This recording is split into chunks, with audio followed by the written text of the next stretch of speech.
Been a minute. Anyhow. Oh, moderation helps everyone feel safe.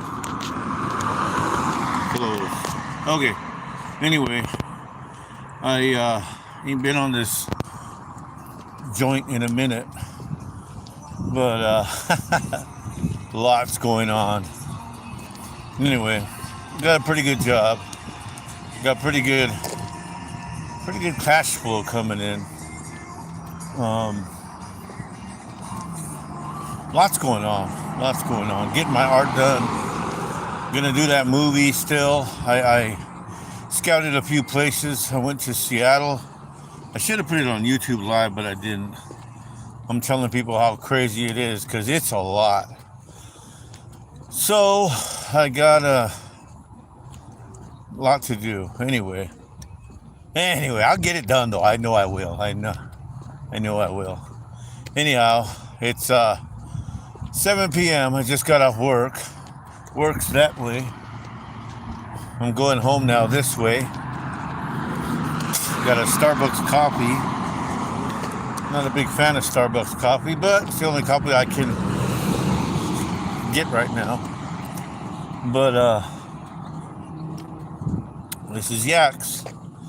Summer's winding down. Won't be long till I'm wearing thicker garments so I don't get cold, I guess. Anyhow, like I said, a lot going on. I guess one thing at a time. So I'm working on my art pieces. I went to the gallery and got my art pieces. And the lady had them for me. She had them for 3 years. She didn't even charge me. So I bought a cup off her because I thought, I'll buy something off you. It was crazy because I had to go a long ways. Anyway, so the plan was this. When I got my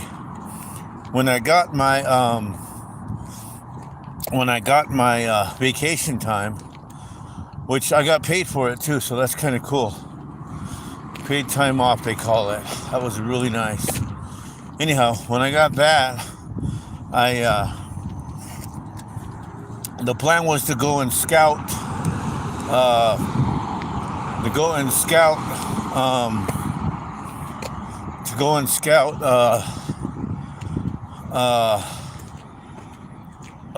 Locations for the movie. Now I know what I want. I know what I want. I know where I want to go. But because the lady moved her gallery, and I had to go to the gallery, which was way off from what it was before, it cut into the time that I had. So I couldn't scout too many areas. So I'll have to do that again later on. Anyhow, I'm not planning to be in this job for a long. I am not. I apologize to anybody who punches clocks. If that's what you like, then that's cool. Bravo. But I'm not a clock puncher. I'm not. In any way, shape, or form, I'm not a clock puncher. I don't punch clocks. Or I call it the hamster wheel, where you're stuck in one thing for a long time. I'm just not that kind of guy. So, of course, I'm going to start my business up here in Yaks. It's going to be a struggle, but I'm going to do it. And so here,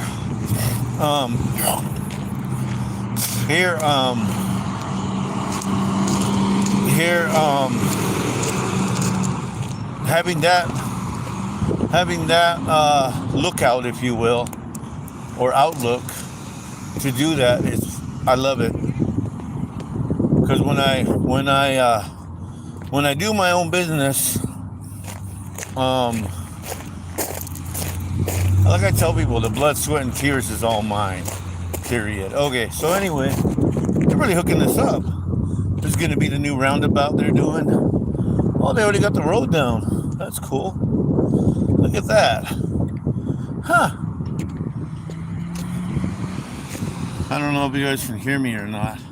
Anyhow, because I hope we'll figure it out. Anyhow, I've got Wow, they really hooked this up. Look at that. Isn't that nice? This is all new. All this. This is the new road they're putting through here. This is the walk roundabout or walk roundabout. I think that's what they call it. That's what they're putting in anyway. And this is the other road they have. So that's kind of neat. They're almost done. And I guess this one's going to always be concrete, I guess. Looks like that anyway. Trippy. Pretty cool. Oh yeah, there's the roundabout. Huh. Interesting. So you have a road that goes straight and the road that... Well, anyway. So anyway, I'm coming this way. But yeah, so... excuse me. So,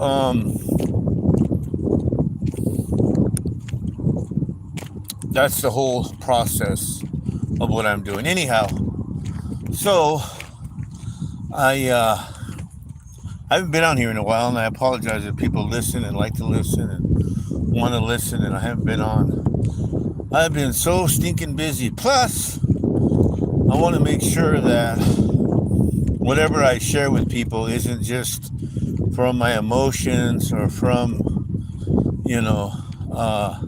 bad situations that I caused or that were caused, to reflect, so I can have a voice and say, oh yeah, blah, blah, blah, because I don't want to do that. You know what I mean? Like if I had a bad breakup and then people come and ask me about a relationship and I answer from a bad breakup, well, that's not good information. That's tainted.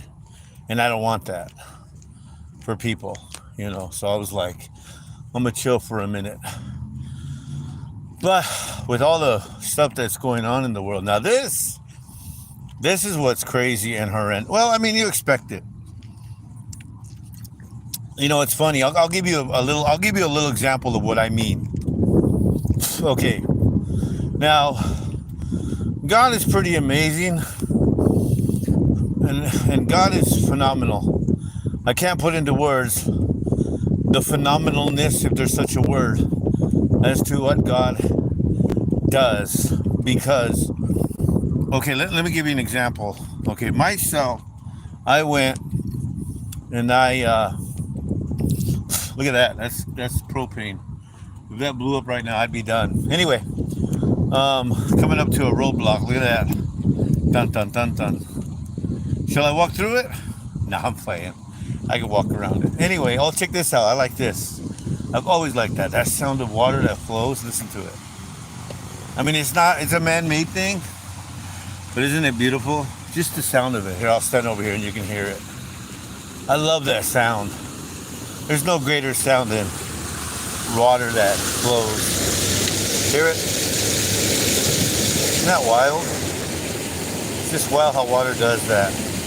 Anyway, so going back to this now. So, I'll start from the beginning. Because, again, I think I shared with you guys some of this stuff. That I'm self-centered, prideful, the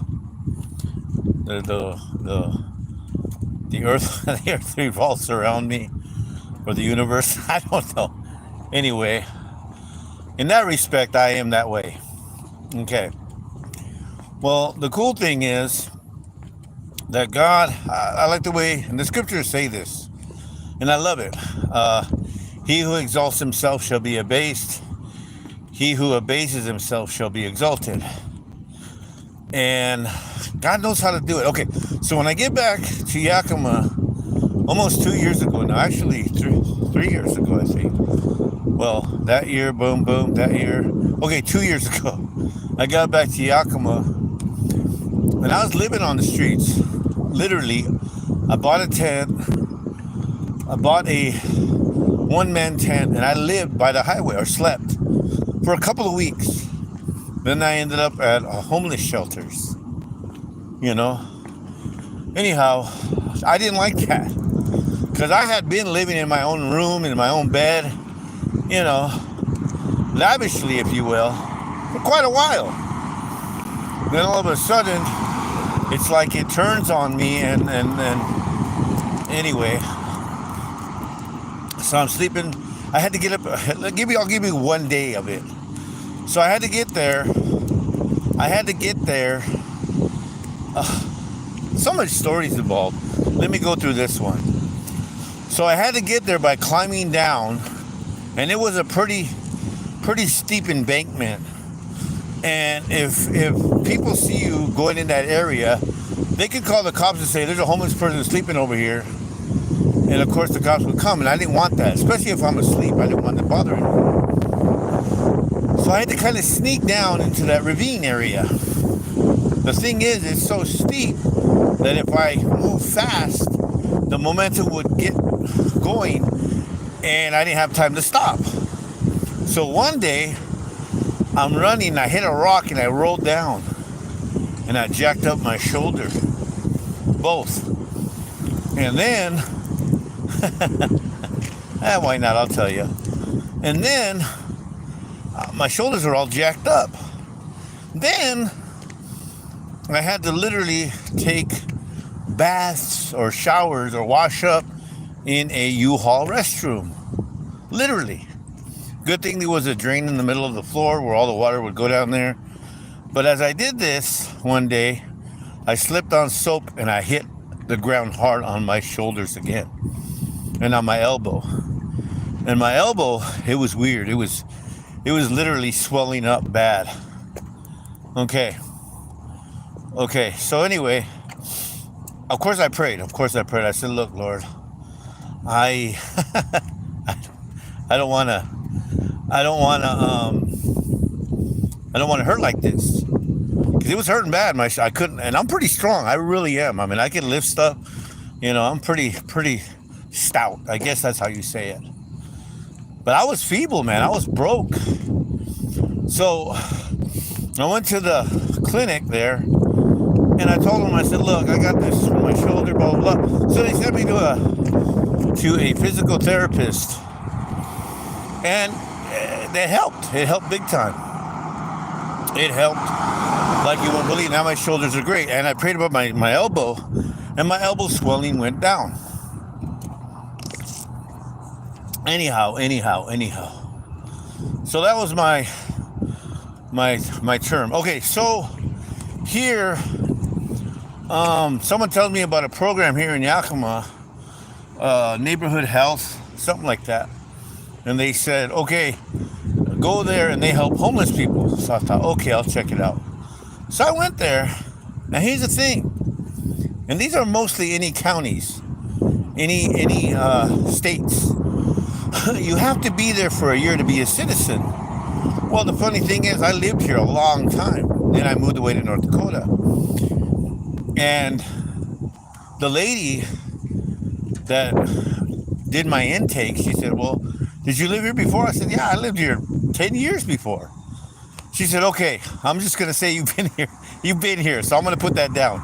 So she put that down. Because I'd only been back a couple of months when I talked to her. She said, no, I'm going to put down you've been here. So she put that down. Okay. So they start helping me, if you will. Looking for, I guess, I don't know what's going on behind the scenes. So I'm staying at a homeless shelter. Didn't like it. There's a bunch of dudes in there. Very humbling, I'll tell you that. Okay. The worst part is some of the guys' mental capacity, I'll say it like this, real slim terms. Their elevators didn't go all the way up. I'll say it like that. Not to be mean, but for reals. I'll give you an example. So one guy, and the guy's cool, don't get me wrong. We chatted a little bit, blah, blah, blah. Because I can chat a little bit, But he says that he had a dream that he was at the Berlin Wall when the Berlin Wall was knocked down. Now, some of you don't know what the Berlin Wall is.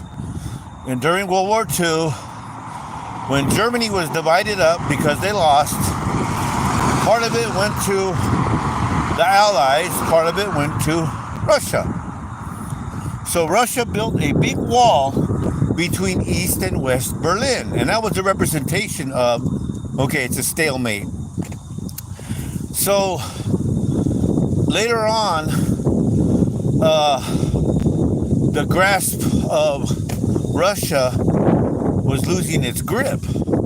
So it was releasing a lot of the countries that it had under them, which was Czechoslovakia, which was East Berlin.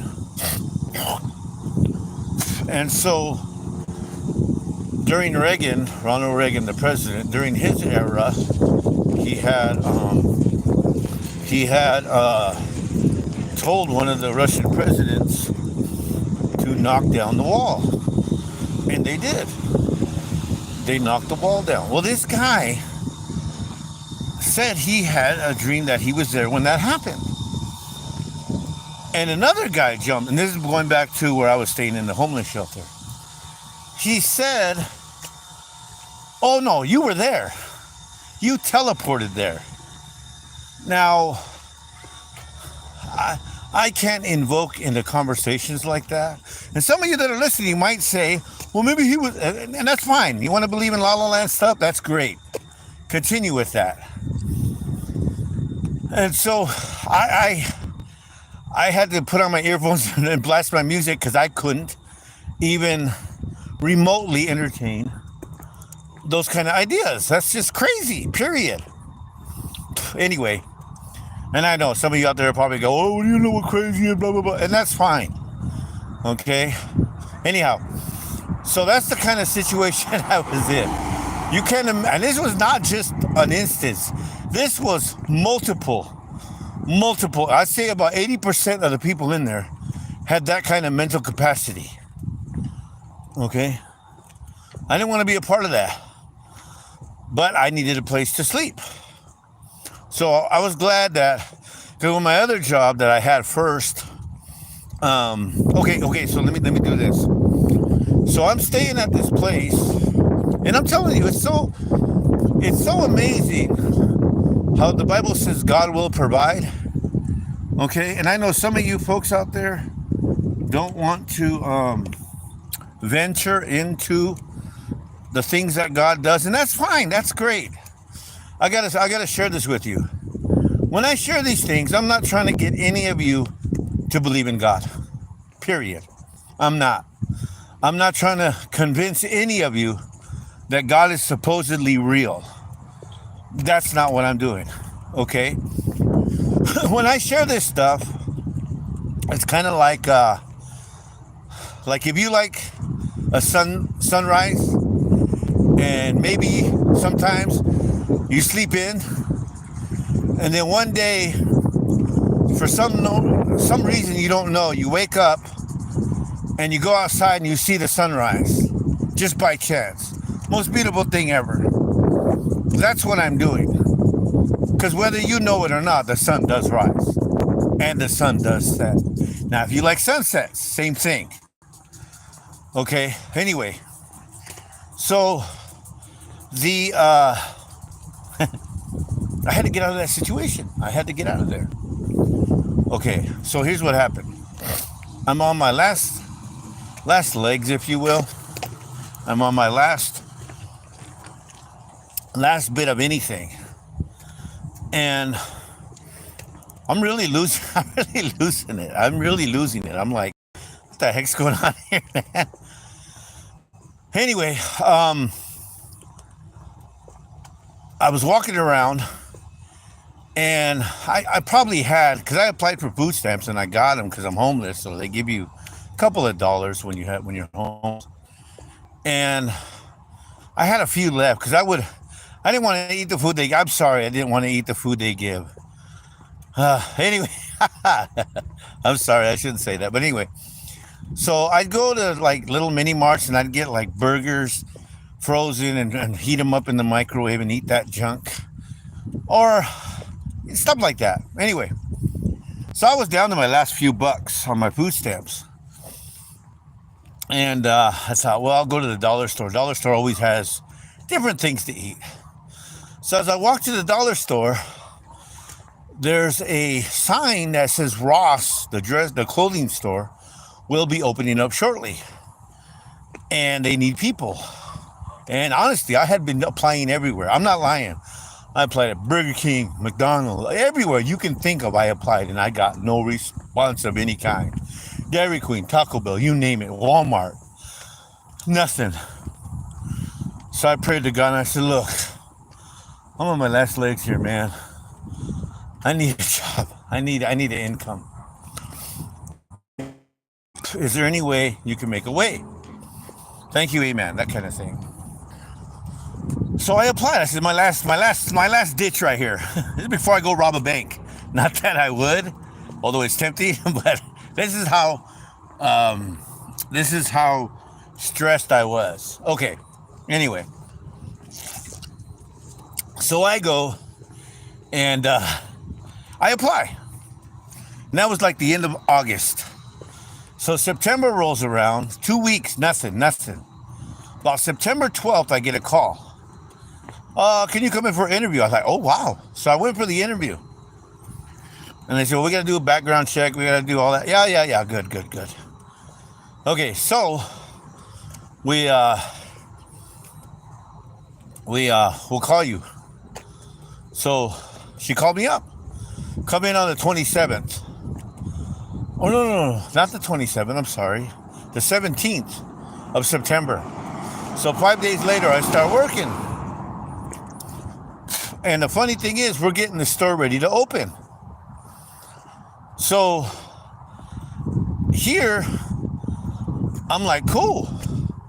So I jump on every avenue, honestly. I was there at that store helping to open it from 6 in the morning to 9 o'clock at night. I only had a chance to sleep and wake up the next day. And one of my coworkers, sweet lady, Christy, sweet lady, she's picking me up and taking me to work. And so I'm going with her. And I'm busting it because I didn't care, man. I mean, I'm working 7 days a week, man. We're trying to get this store open. So we're doing it. And honestly, I'm giving it my all. And when I give it my all, it's like 3 people working. I'll tell you that straight up. Not to, as my kids would say, toot my own horn. But if I bust my tail, you got like 3 people in one working. And that's the truth. Anyhow, so we got the store open.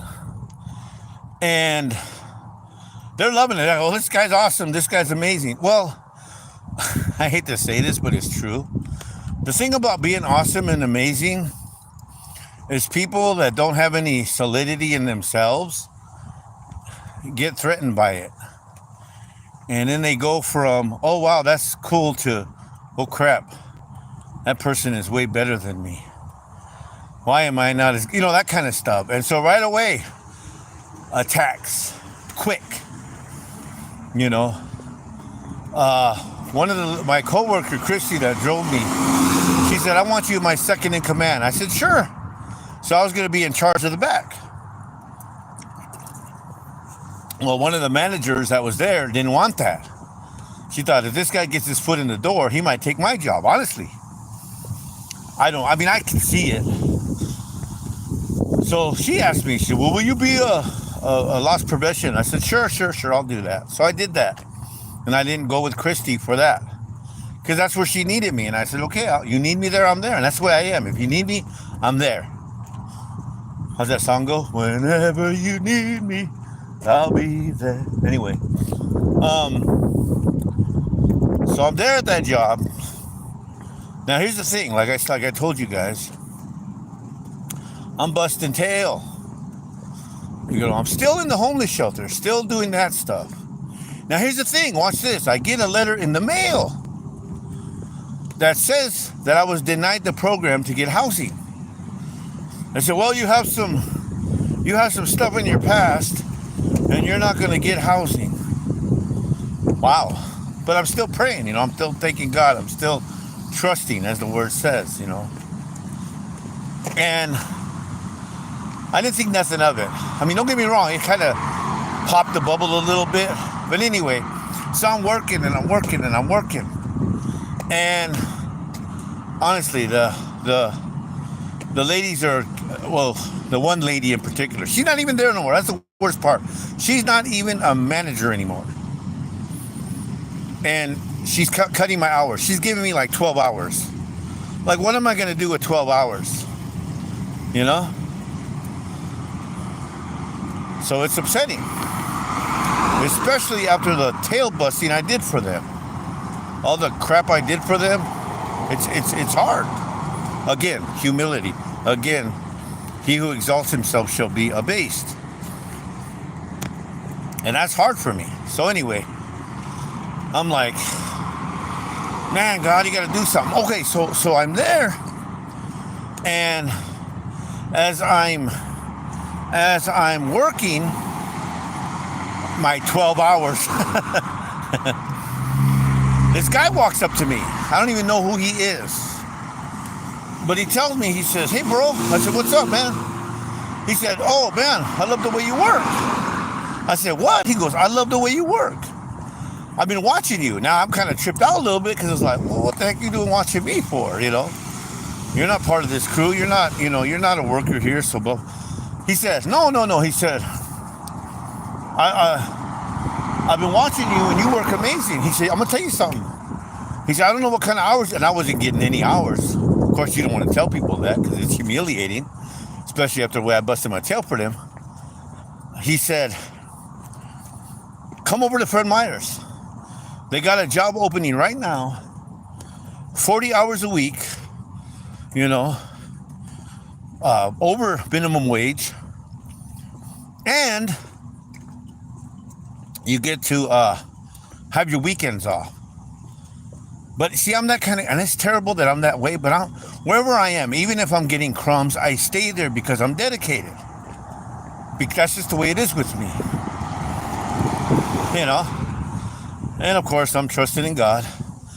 But what happened is I went in there and one of the ladies just really disrespected big time. Man, she was just disrespectful. I had it. I said, I'm done. I didn't go back in. I didn't even call them back and say I'm not coming back in. I just didn't show up no more. And they're calling me left and right, but I ain't messing with them. Period. But I feel bad too because I'm like, crap. I should have at least called because that's going to look bad on the next apple tree. Look at that. I said that's going to look bad on the next job I get if I ever get a job again. Anyway, so I think about a month passed. I hadn't paid my rent.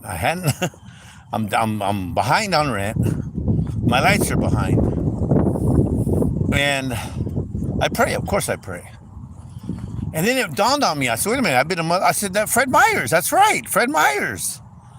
So about a month later, totally forgot about him, but then I applied. I got on the website and applied. And no kidding, within an hour, I'm talking about within an hour that I sent that email, I get an email back. Is this Charles from Ross? The guy had already told him about me. And I wrote back, I said, yeah. She wrote back again. Well, can you come in tomorrow at 10? I said, heck yeah, I'll come in. So boom. Now here's the thing. Here's these little things that happen that seem like so abrupt. Okay, so I got a bike. I'm going to be there by 10. I can calculate how far it takes me to make sure I'm sure they're at 9:45, not 10. So I get on my bike and I blaze over there the next day. Guess what happens? My tire pops. My tire literally pops. I'm talking, it popped. It literally goes pop. My tire. I mean, it blew the inner tube and the tire. The tire is done. I can show you. I'll show you where it's at when I get up here. So just as far as I walk, you seen me guys walk that far? Okay, I'm riding my bike on this road right here, but I'm not even that far. That far as I've walked, as you've seen me walk, because you're witnessing. I'll show you where my tire popped. Okay, so of course I go hysterical because it's like, dude, I gotta be there. But see, I left about 45 minutes before I had to be there because I knew the bike would take me 20-30 minutes, so I could be there 15 minutes before the interview. But I'm like, crap, because it busted. It literally, you know, and where it busted at was a bus stop, by a bus stop. So I had to change. So I chained the bike down, tie it to the bus stop, both tires, so nobody steals it. And I call a taxi. And I tell the taxi, okay, I don't even know what road I'm on. I said, okay, River Road. I'm by Washington Fruit. And I looked for a spot with numbers so they could go there. And I found a spot with numbers. So I go and I tell them, look, I need this ride because I got a job interview at 10. And, you know, I think it was 9:40 when I called them. And she said, I'll be there. So she picked me up. She got me there 10 till 10. So I made it 10 minutes before my interview. And I walk in, and the lady meets me, Chantel, and she's excited to meet me. I don't know why. I don't know if what the guy told him about me. And like I said before, you know, I don't know what it is about being able to do a lot of things, you know, with ease, that people get upset. I mean, I can understand it to a point, but that happens a lot, you know. It's like I'm a knucklehead. I don't know anything. And if somebody's educated to do stuff, and I come along and do exactly what they're doing without the education. That's what I mean. And it upsets a lot of people, which is crazy. You know what I mean? Well, I'll give you an example of scripture. When the Pharisees delivered Jesus to be condemned, what it says in there is that the guy, Pilate, knew they did it because they were envious. They envied him. See? Again, now watch, I'm going to show you. This is, I don't want to say scary, but it's heavy duty, and I'll tell you why. Because there are thousands and thousands of years of history, knowledge, pompeity, if there's such a word, you know, their boastfulness. All the lies they told to because it was lies. All the lies they told to the people to control them. And that's what you see today. I'll say it straight up. In the church buildings, I'm going to tell you right now. When the Bible talks about forsake not the assembly, it's not talking about the assembly that goes on today. Period.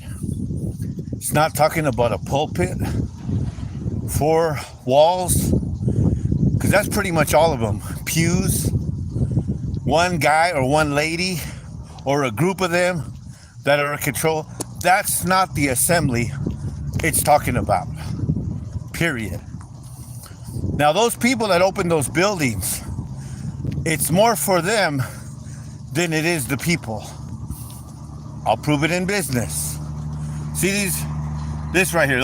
This is the one that she came and picked me up, the taxi person. Right here, 1111. That's where she picked me up, right there. Right there, 1111 River Road. But this is not open for the benefit of people to eat apples. This is open so the people that own it can keep their luxurious lifestyle that they're accustomed to, period. Because if they weren't making money off it, they wouldn't be open. Period. Okay. And so, the people that open buildings, it's beneficial to them. Okay? Because it doesn't matter who we are. People who look for the least amount of work and the most amount of money. That's the idea. And that's sad. Anyway, going back to this one. I'll show you where it's at. Watch. It's coming up right now where my tire popped. It's a little, I don't know if you can see it. Here, I'll zoom in on it because I ain't that close yet. But you can see the little structure there. I don't know if you can. It's right there. It's a little green structure. That's where I tied my bike up. You know? Okay, going back to this now. Okay, so they delivered him up, and the pilot, it says pilot knew they delivered him up because they were envious. Okay, now this is the reason they got envy. Because they claim to have what they didn't have. He never claimed anything, but he had all. See the difference? And his showing of what he possessed showed how they had nothing. I'll prove it. Little finite example. So I was in jail years and years and years, probably 30 years ago, maybe 20 years ago, Tacoma, Washington. Now, I had a little system. Look at this. That's where I tied my bike up, right there. This is where it popped, right here. Popped right there. Pop! Just out of nowhere. Okay, so anyway. So whenever I was, back then, I had a little system. I would draw like graffiti art. Okay? And people would look at it and go, wow. Well, they didn't know that I could draw photographs, that I'm an artist. They didn't know that because I'm drawing graffiti art. But I introduced my art that way. Okay. So people are getting amazed by it. And I would sell art in there. Like people would say, oh, can you sell me an envelope? Can you sell me an envelope? Sure, I'll sell you an envelope. So I draw roses on the envelope, or I draw, something nice on the envelope for their girlfriends. And I'd make good money because, of course, people miss their girls. They don't want them to leave them. They don't want Sancho getting them, and nobody knows who Sancho is. Just the guy that's after your girl when you're locked up. That's ghetto stuff, but that's the way it is. Anyway, so they loved that I could draw. So one day, this guy walks up, and he's supposedly a professional artist. And he looks at my stuff. He says, oh, well, that's nice. But that's barrio. He don't even say it right. Barrio. That's how you say it. But he said barrio art. That's barrio art. And I looked at him. He goes, yeah, I'm way better than that. And I looked right at him. I said, hey, sir, let me tell you something. Not only can I draw what you draw, but I can draw you drawing what you draw. And they were like, whoa. Okay, so what happened?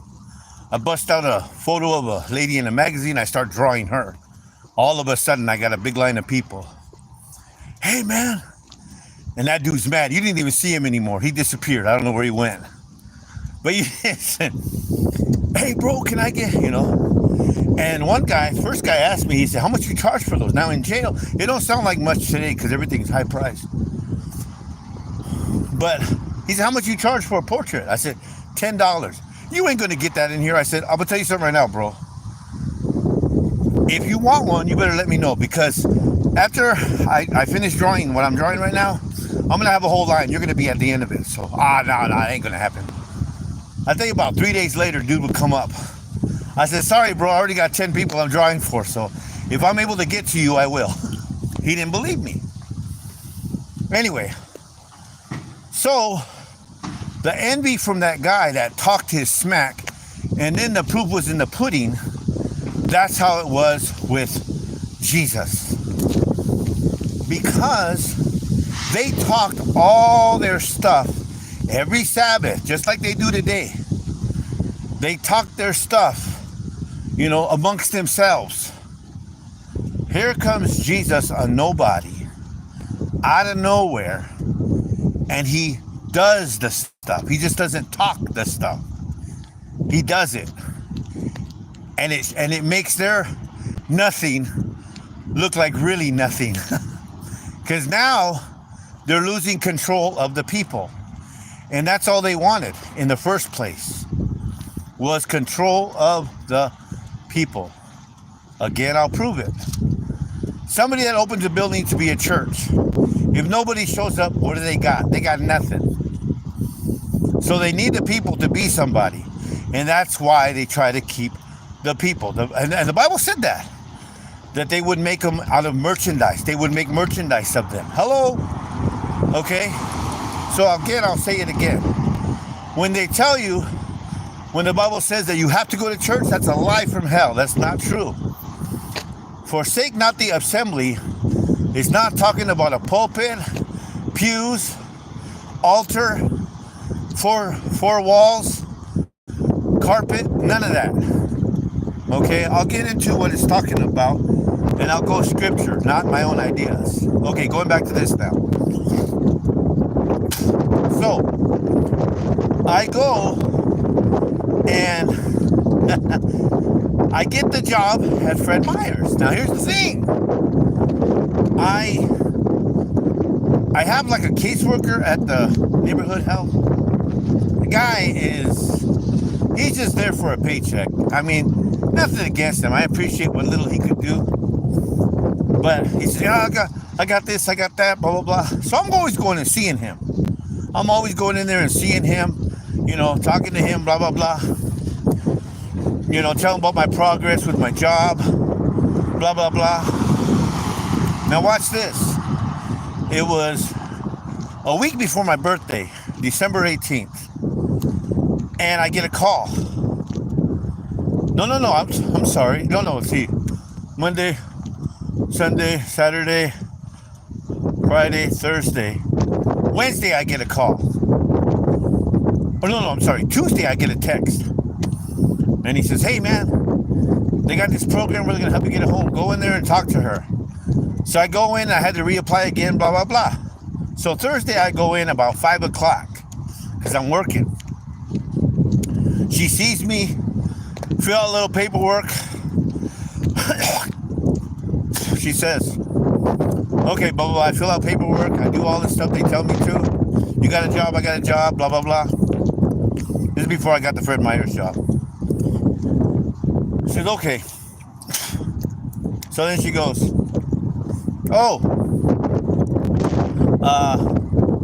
I can't guarantee you anything, but we'll see what's up. Okay, fine. Now this is how far I walked. This is a long ways. If you have been watching, you'll see it's almost an hour now. That's how long I walk to work. Anyway, so she goes and I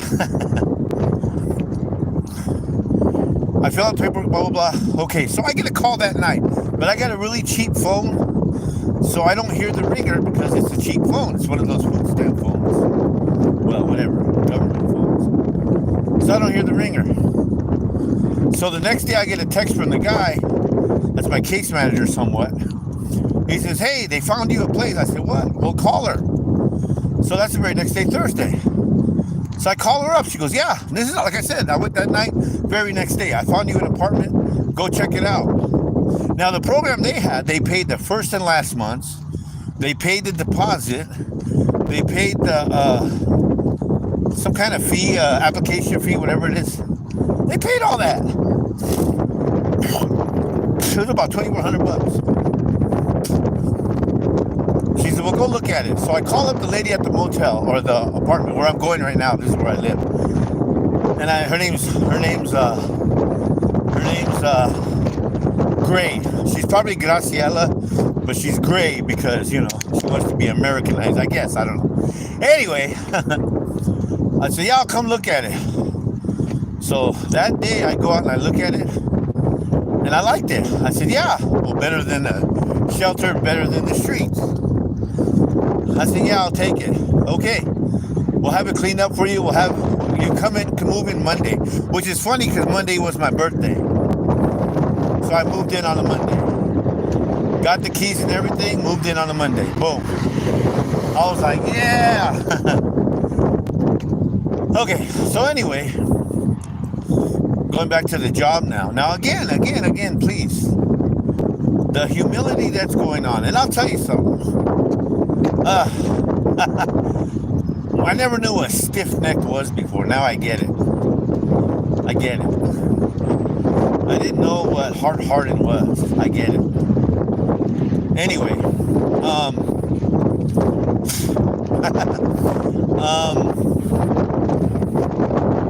as I'm going through that, I get in there and I'm so it's funny because after I did my interview, they didn't contact me for a whole month. They did not contact me for a whole entire month. So I'm behind on rent. So the guy tells me, he says, hey, we got a program where if you're behind on rent, we'll pay for you. What? So I go in there, they pay my month's rent, which was nice. So I start the job, and of course I'm praying the whole time. I'm praying the whole entire time. You know? And that's the thing. That's the thing about God. Provision, provides. Now I'll go into an example. Real simplistic. Now I've read these scriptures many times, and you know, it's sad. It should never be this way for me anyway.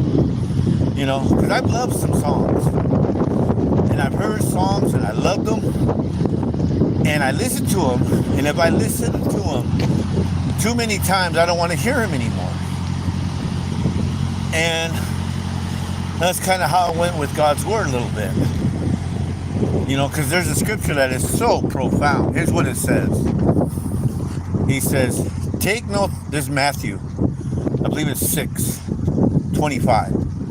Take no thought for your life, nor yet for your body. Take no thought for your life what you shall eat, nor yet for your body what you shall put on. Is not the life more than meat, and the body than raiment? Okay? Now this all fits together. This is what's phenomenal. It all fits together. It really does. I'm going to show you what I mean by that. Give me a second here. Now watch this. I'm going to give this to you. And I don't care what belief you have, what race you are, what age you are, whatever. You could hate God. If you're listening right now and you hate God, even better. At least you're honest. And I know there's going to be some people out there that are Christians that are going to say, hey, you should be. I don't tell people to hate God. But if there's people that hate God and they're honest about it, I respect the person that's honest about hating God than someone who fake loves God. That's the truth. So anyway, I'm going to give you something. Now watch this. The skin that's on your body right now, that clothes your bones, that clothes your flesh, that clothes your nerves, your sinew, everything that encases your body, your skin clothes it. Yes or no? Yes. You didn't provide that for yourself. Now think about that. You did not provide for yourself your skin. Someone else did. Okay? Now that's phenomenal. Because almost a little tear right now in my eye. Because when I think about that, it's the truth. I looked at my kids when they were babies. Their mom used to put lotion on them. Stepped on the track. Anyway, their mom would put lotion on them. And I thought to myself, well, the baby's skin is soft. Why would the baby need lotion? But they smelled good and they were soft. And it's phenomenal because you or I did not provide that skin that clothes the flesh. We didn't. Someone else did. Okay, now, the life that we have, we did not provide that for ourselves, period. We did not. It doesn't matter who we are, what we are, gender, whatever, question mark, non-binary, whatever, did not provide that life to ourselves. Someone else did. Now, this is what's amazing to me. This always blows my mind. Because those two people that met to make us, and they weren't, I'm sorry, if you are whatever you are, fine and dandy. It's not solid, I'll tell you that right now. It's not. It is not. But hey, that's what you want to be, by all means. Enjoy. But a male, and I'm not trying to tell you to believe this way. That's not what I'm doing. But this is the schematics of it. A male and female have to meet, have to engage in sexual intercourse for a human to come, if you will, from the womb. Period. That's just the way it is. Now, you, whoever's listening, are here as a result of that. A male and a female meeting. Now, here's the funny thing. That particular female and that particular male had to meet, had to engage in sexual intercourse for you to be who you are in the flesh right now. Because if they, again, you or I did not provide ourselves the life, someone else did. Okay. So, without payment, without favor, without someone knocking on the door and go, yeah, you've been in that skin that I provided for the last 20 years. I'm gonna need payment now. Without any of that, we've been sustained. Okay, now watch this. According to scripture, it's God that provided the skin. It's God that provided the life. Wow. Without asking for anything in return, period. That's amazing. Now watch. Here's that story that he says. When he says, is not the life more than meat, and the body's in raiment? So in other words, now this is the truth. If somebody really, really favors and values their life, if somebody came with a gun and said, give me them clothes, they gladly give them up. Because their skin, their life is worth more than the clothing. Well, the same one that provided the skin without any effort, without any payment, without any, obligation, how much more will he provide for the covering of it? See that now? Now here's the example he gives. He gives us an example that's all around us that we overlook. And it's so simple. He said, look at the birds. Look at the birds. They do not store up. They do not sit there and plant or harvest. Effort. They show no effort. But yet they get fed. Hello? How much more? If God, here's what he said, Jesus, can feed the birds, how much more will he feed you?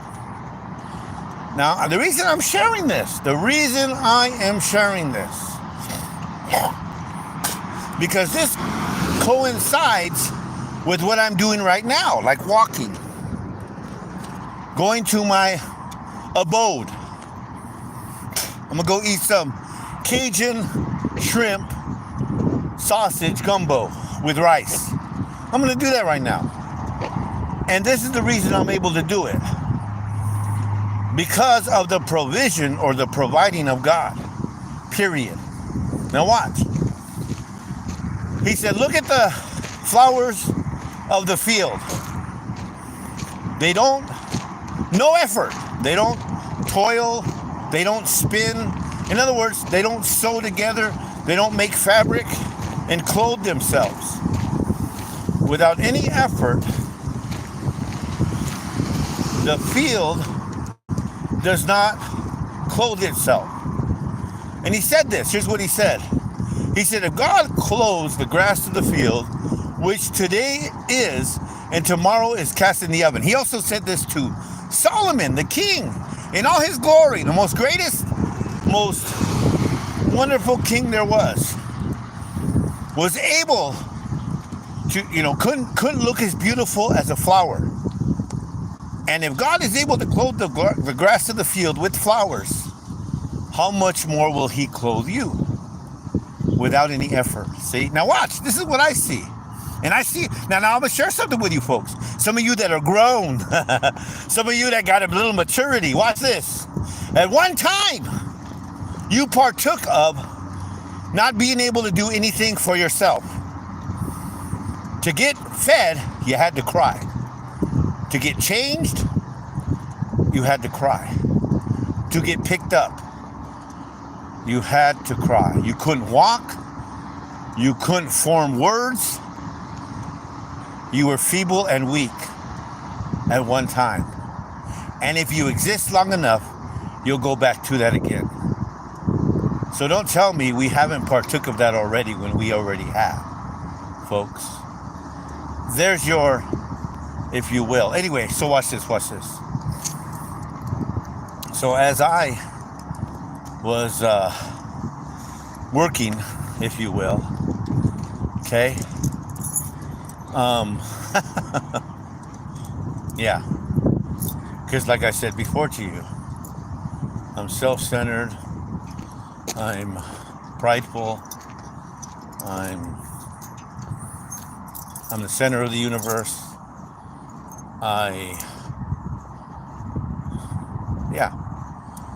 And yet God,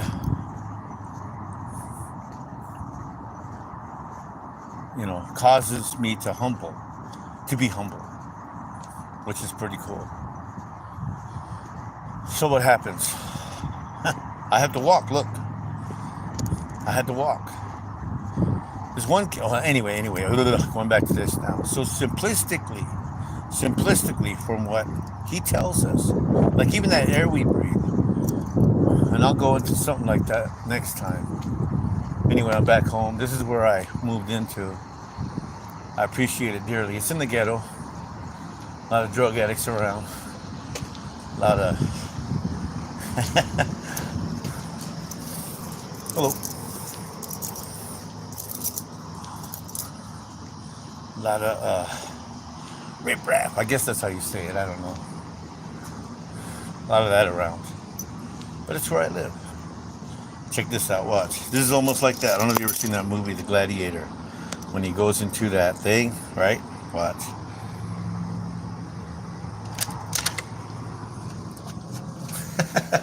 Remember that? Okay. Anyhow.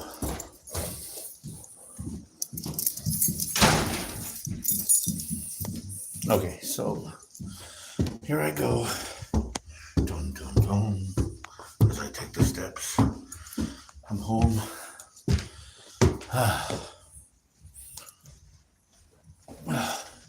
This is my apartment. 888. There's the key I turn. I'm home. Anyway, thanks for listening to whoever listened. I appreciate it. God bless. And we'll talk to you all later. Bye-bye.